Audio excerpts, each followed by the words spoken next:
हम इसकी एमसीक्यूज देख लेते हैं। This question shows the diagram shows cells in the part of leaf of green plant which region contains cells that are responsible for the process of transport. Transport कौन आते हैं?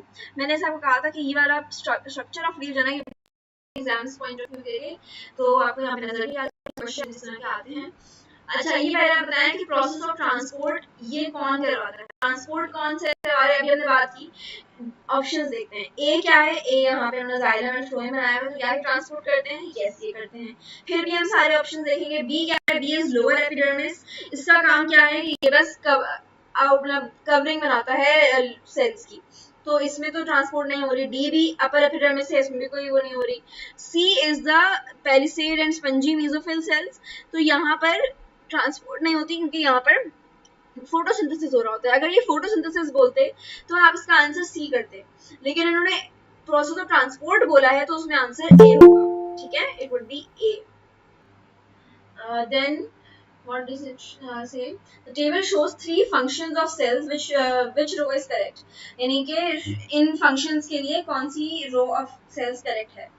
तो absorption कौन करता है, red blood cell, root hair cell, muscle cell या xylem vessel. Absorption की बात हो रही है, किसी और चीज की नहीं। तो यहाँ पे एब्जॉर्प्शन में तो रूट हेयर सेल काम कर रहा होता है। सपोर्ट कौन देता है, जाइलम वेसल्स देते हैं, muscle cells, red blood cells, root hair cells को जाइलम देते हैं। एंड ट्रांसपोर्ट कौन करता है, red blood cells. It could be xylem vessels as well, कि जाइलम भी ट्रांसपोर्ट करते हैं वाटर को, लेकिन सपोर्ट फिर रेड ब्लड सेल नहीं देते। ठीक है, सपोर्ट के लिए आपके पास होता है सपोर्ट होती है जाइलम वेसल के अंदर, तो इसका आंसर होगा बी, रूट हेयर सेल। ठीक है। What are the functions of xylem and phloem in green plants? Xylem का function है, आप देखते हैं, support and transport of sugars. Sugar xylem कभी नहीं करता, xylem water को करता है। Transport of sugars नहीं, ये नहीं होगा। Support and transport of water, transport of water yes. और phloem क्या करती है, transport of sugar, support and transport of sugar। तो phloem का काम support में इतना है नहीं, लेकिन तो it would be xylem का काम support में है, तो C होगा। और सबसे इम्पोर्टेंट बात, हमने इस चैप्टर के ग्रेन टेस्ट का जो प्रैक्टिस टेस्ट है उसका लिंक हमने डिस्क्रिप्शन में डाल दिया है। आप डिस्क्रिप्शन में जाकर ये ऊपर पहला लिंक है, प्रैक्टिस ग्रेन टेस्ट को यहाँ पे जाएं और सॉल्व करें और प्रैक्टिस करें। यहाँ से आपने अगर प्रैक्टिस कर ली, आपके एग्जाम्स के अंदर एमसीक्यूज के अंदर 100% मार्क्स गारंटेड है।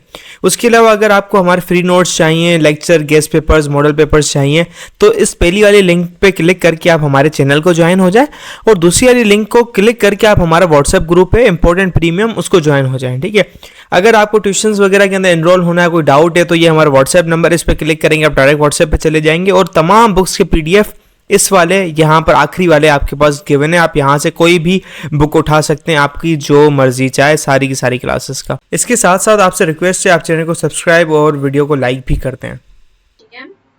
If tissue level is not developed in the level of organization, which next level will not form? कि अगर टिश्यू नहीं बना है तो आगे क्या नहीं बन पाएगा। मॉलिक्यूलर लेवल नहीं, मॉलिक्यूलर लेवल तो पहले होता है। एटॉमिक लेवल ये सबसे पहला लेवल होता है। अगर टिश्यू तक पहुंची है बात, तो इट मींस कि एटॉमिक लेवल और मॉलिक्यूलर लेवल तो है। Organ level yes, organ level नहीं बन पाएगा। ऑर्गेनेल लेवल ये भी टिश्यू में होता है, बिकॉज ऑर्गेनेल सेल बनाते हैं और सेल्स ही टिश्यू बनाते हैं। So it would be C. यहाँ तक समझ आ रही है बात कि क्यों सी होगा, क्योंकि अगर टिश्यूज नहीं बने हुए तो जाहिर टिश्यूज मिलके क्या बनाते हैं, ऑर्गन्स बनाते हैं। तो अगर टिश्यूज ही नहीं बने हुए तो टिश्यूज आपस में मिलके ऑर्गन कैसे बनाएंगे, तो सी होगा। Then following diagram shows which level of organization in a rat. Which one is the organ level? Organ level पूछा है इन्होंने हमसे। तो ये क्या है, ये एक सेल है, ये टिश्यू है, ये एक स्टमक नजर आ रहा है ऑर्गन, ये ऑर्गन सिस्टम है, और ये रैट है। तो ऑर्गन लेवल पूछा है तो it would be C, because ये क्या है, ये एक स्टमक दिखाया है। अगर आपको स्टमक का स्ट्रक्चर नहीं पता हो तो भी आपको पता होता है कि हमेशा सेल, ये तो सेल नजर आ रहा है ना, सेल समझ में आ रहा है, तो सेल क्या बनाते हैं, टिश्यूज बनाते हैं, और टिश्यूज मिलके क्या बनाते हैं, ऑर्गन। तो हमेशा वो थर्ड स्टेप पर आएगा। Then, which of the following lists the levels of body organization from smallest to largest? Smallest to largest पूछा है, तो smallest हमारे पास क्या है, organism तो नहीं हो सकता, tissue भी smallest नहीं है, organ system नहीं है, cell would be the correct answer, लेकिन हम फिर भी पूरा पढ़ते हैं। cell के बाद tissue आता है, tissue के बाद organ system and organism, so it would be D. ये तो आई होप कि समझ में आ गई होगी बात, इसमें इतना कोई मुश्किल चीज नहीं थी. This statement about homeostasis is correct. Homeostasis में क्या सही बात है. Because of this, यानी because of homeostasis, the fluctuations of the internal environment are of extremely narrow range as compared to that of the external environment. Yes, ये बात सही है कि अंदर आपकी fluctuations इतनी ज़्यादा नहीं होती जितनी external environment में होती है, लेकिन फिर भी हम options देखेंगे. There is one system regulating the homeostatic activities. नहीं, और भी systems होते हैं, स्टमक भी होता है, nervous system भी होता है, सारे मिलके काम कर रहे होते हैं. हमने ऊपर पूरा टेबल देखा था जिसमें इतने सारे organs थे और systems थे जो कि homeostatic activities करवा रहे थे. Then homeostatic mechanisms keep the internal environment constant despite wide changes in the external environment. नहीं, constant नहीं रहता, changes तो आते हैं लेकिन उनको changes को मतलब वो बहुत बड़ा वाइड चेंजेस नहीं होने देता. तो मतलब ऐसा नहीं है कि इंटरनल एनवायरनमेंट कांस्टेंट रहे. सो कांस्टेंट नहीं होगा. Homeostasis is necessary for the survival of cells. या बट नॉट एग्जैक्टली, मतलब इसका ज्यादा काम सेल से ज्यादा पूरे ओवरऑल एनवायरनमेंट पर होता है. तो इसलिए इसका आंसर क्या होगा, ए होगा. ठीक है. फेडरल बोर्ड के एनुअल एग्जाम्स का डर है, लेकिन ये नहीं पता कि तैयारी कहाँ से करनी है. दूसरी बात ये नहीं पता कि एग्जाम के अंदर सवाल का जवाब लिखना कैसे है, कैसे सेंटेंसेस को फॉर्म करना है, कैसे हमें फुल के फुल मार्क्स मिले. तो भाई घबराना किस बात से, हमारी बैच इसी प्रॉब्लम को तो सॉल्व करने आई है. तो आप भी हमारे बच्चों की तरह 97.8% ला सकते हो, 98.27% ला सकते हो. फातिमा की तरह, अगली फातिमा आप बन सकते हो. आप 505 मार्क्स ले सकते हो आउट ऑफ 520. अच्छा जी, कैसे? हम आपको सिखाते हैं कि एग्जाम के अंदर लिखना कैसे होता है, ग्रेड टेस्ट प्रोवाइड करते हैं. देखें जी, हमारे पास है पाकिस्तान की one of the best faculty. आप कोई भी सब्जेक्ट लेना चाहें, आपका जो दिल करे, आप सारे सब्जेक्ट्स लें सिर्फ और सिर्फ 3,000 रुपये में पूरे साल में. आपको एग्जाम राइटिंग मेथड सेशन दिए जाते हैं कि सवाल का जवाब लिखना कैसे, डिफरेंस वाला अलग क्वेश्चन, डेफिनेशन अलग, एग्जाम्पल वाला अलग, मैथ के सवालों का जवाब अलग होता है. आपको टॉपर बच्चों के नोट्स दिए जाते हैं, आपको फुल बुक के notes, question answers, live classes के अंदर कॉन्सेप्ट पढ़ाया जाता है आपको, और उनकी रिकॉर्डिंग्स भी दी जाती हैं. भैया और क्या चाहिए. अच्छा, और मजे की बात, ग्रैंड टेस्ट से हमारा समझो पेपर लगता है.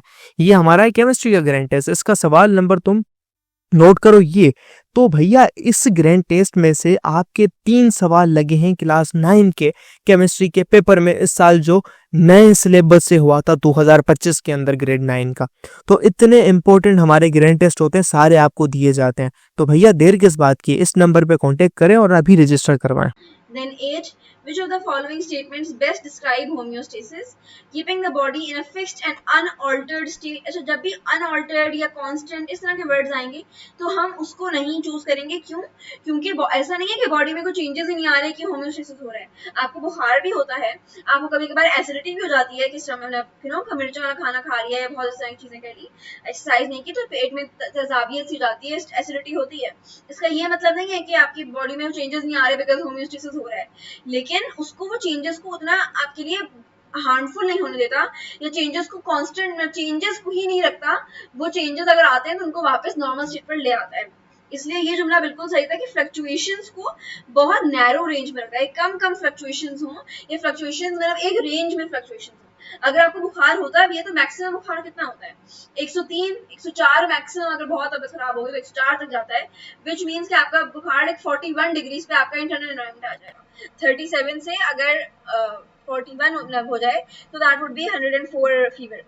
तो फ्लक्चुएशंस आती हैं मगर वो नैरो रेंज की होती हैं. ऐसा नहीं होता है किसी इंसान को 107 पे बुखार हो रहा है या 110 वाला बुखार हो रहा है, उसमें मैंने मर ही चुके होंगे आप तब तक, अल्लाह ना करे. लेकिन इसलिए क्या करता है कि फ्लक्चुएशंस जो हो रही है इंटरनल एनवायरनमेंट की, वो नैरो रेंज में हो, कि मतलब मैक्सिमम प्लस माइनस 5 की रेंज में हो, या मतलब जो भी रेंज है आपकी, उस छोटी सी एक मतलब लिमिट के अंदर फ्लक्चुएशंस आए.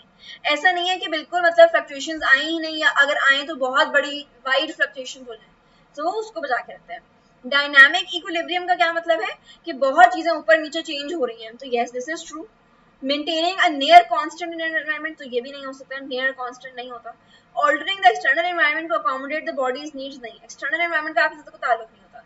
बहुत गर्मियां अगर भी हैं भी, आपको बहुत मतलब बुखार हो गया, तो ऐसा नहीं होता कि अगर बुखार किसी इंसान का हो तो उसका बाहर का टेम्परेचर ठंडा हो जाए या बाहर का टेम्परेचर बहुत गर्म हो जाए. वो इंटरनल एनवायरनमेंट को मीट करवाता है, एक्सटर्नल एनवायरनमेंट को मीट नहीं करवाता. तो B would be the correct answer, dynamic equilibrium. Equilibrium हमेशा सही बात होती है कि इक्विलिब्रियम कहते हैं बैलेंस को, तो डायनामिक इक्विलिब्रियम यानी बहुत चेंज होने वाला बैलेंस, मतलब डायनामिक फास्ट बैलेंस है।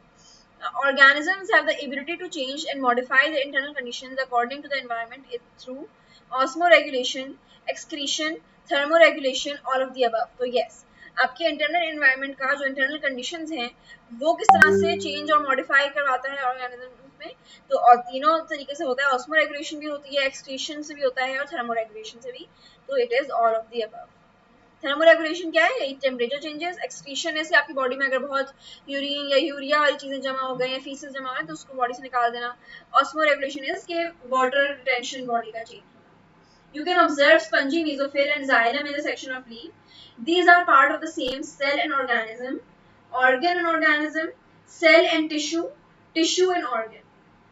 Spongy mesophyll cells और xylem, ये एक अगर section of leaf का नजर आ रहा है तो ये क्या है, ये सेल का भी पार्ट है और उस ऑर्गेनिज्म का तो पार्ट है ही, but organ and organism I don't think would be the right answer, it would be I think cell and tissue, yeah, it looks like I think it is cell and tissue.